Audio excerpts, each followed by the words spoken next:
Did you know that in African communities or countries, we have things that women are supposed to do and women are not supposed to do? Like yesterday, we were talking about just eating of imondo, the gizzard, and I was able to talk to some of the women from Luya community who actually have decided to eat the imondo. You know, they say it is they are forbidden to eat, and there are consequences, right? That if you eat the imondo as a woman, probably you will be divorced, or a man will have to send you back home to be taught manners, quote unquote.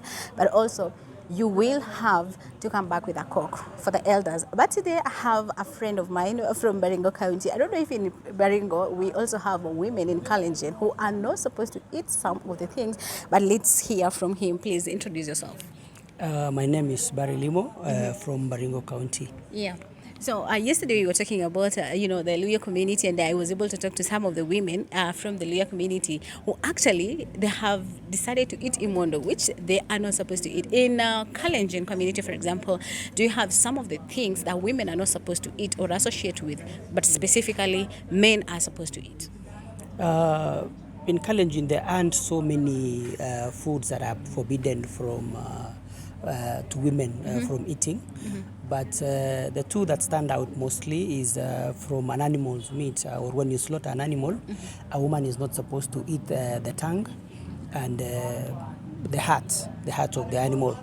But the rest of the foods usually, like men can eat anything, but there are foods that are frowned upon, like vegetable, for example. Traditionally, the men used to eat the meat, drink the blood, and the meat, the blood, and very there are foods that had very key cultural significance.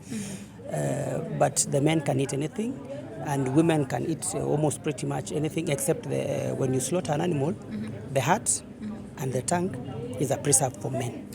Wow, wanasema kwamba nyama ya ulimi ni tamu sana. Why would you prefer like you guys? Mbona mnataka kunyima wanawake utamu jamani? Because wanasema even kuna msemo kwa Kiswahili wanasema nyama ya ulimi kama ni tamu or something like that. But now why specifically ulimi? If at all a woman will eat ulimi or maybe the heart as you say, what will happen? Maybe they would face family sanctions, but it would be difficult for them to eat because when that animal is slaughtered, usually it is slaughtered by men. They would have taken it away, and if it is given to women to prepare, that will be prepared specifically for the men. So it would find itself from the fire to the table of the man. Yes. So say I'm from a different community. Personally, I'm not a Kalenjin. I'm from a different community. I come to your place. Maybe I get someone from Baringo. I get married there. So what will happen to me? I mean, like, am I allowed to eat nyama ya ulimi, or am I also allowed to eat the heart? You will not be allowed because once the community takes you on as a wife, you would basically be part of the community. So you would be expected to conform with the norms and the customs of the community. So pretty much we would think that you will go with the flow. You will leave that which is supposed to be taken by men to be taken by men. So is it something that is very punishable? Because yesterday we learned about the imondo issue of the Luo community. They say that women will be sent home and they'll have to come back with a cook for the elders. And of course, again, now being sent home is being taught manners or something like that. Is it something that is also punishable in your community? There could be sanctions that you will deal with within the homestead, but if it is something that is repeated, you can also find yourself being sent home, so that you it as a redress mechanism, so that you are then brought to line. What is this? What is with these nyama ya ulimi and also the heart? Why is it like women are not supposed to eat? Is it like this is just something that is the sweetest part of the the animal, and so that is why men? Why is it considered a preserve for men? Culturally, the tongue is associated with leadership in Kalenjin, so that you cannot be able to lead if you cannot be able to convince people. So, and convincing people is talking, and talking is done through the tongue. So the tongue has a significance of leadership, and leadership in Kalenjin land was a preserve for the men.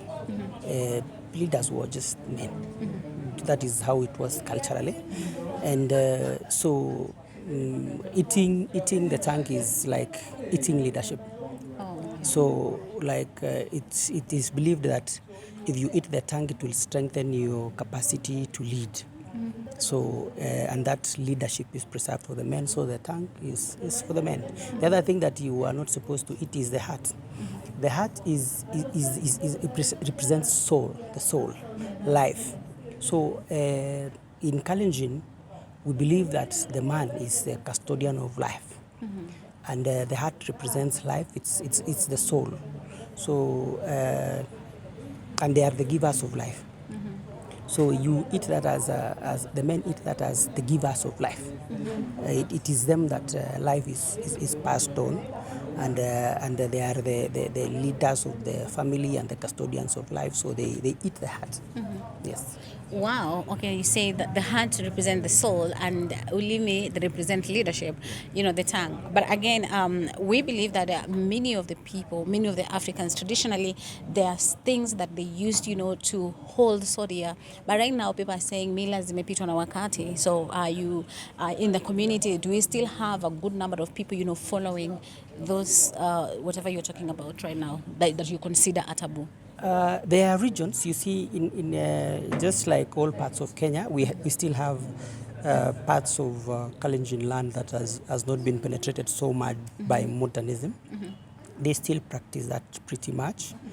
And even the elite, so to speak, the elite Kalenjins would know that, but they wouldn't practice it so much. But when an animal is slaughtered, as a matter of courtesy, it is prepared. The heart and the tongue are prepared for the husband from the knowledge, from the acceptance that these are supposed to be eaten by the men. Not per se because it is a taboo, but it is now knowledge, the cultural knowledge that this is something that used to be done this way, and people just still keep it for the purposes of keeping it. Talking of being a taboo and talking about the elites as well, or if people are still holding on these or not, let's say you for example, will you allow your woman or maybe your children, girls, that is, your kids, to eat, or you say, no, you need to uphold our traditions? It's 2024. I mean, karibu sasa nyama imekuwa nyama. And those they are cultural practices that are good.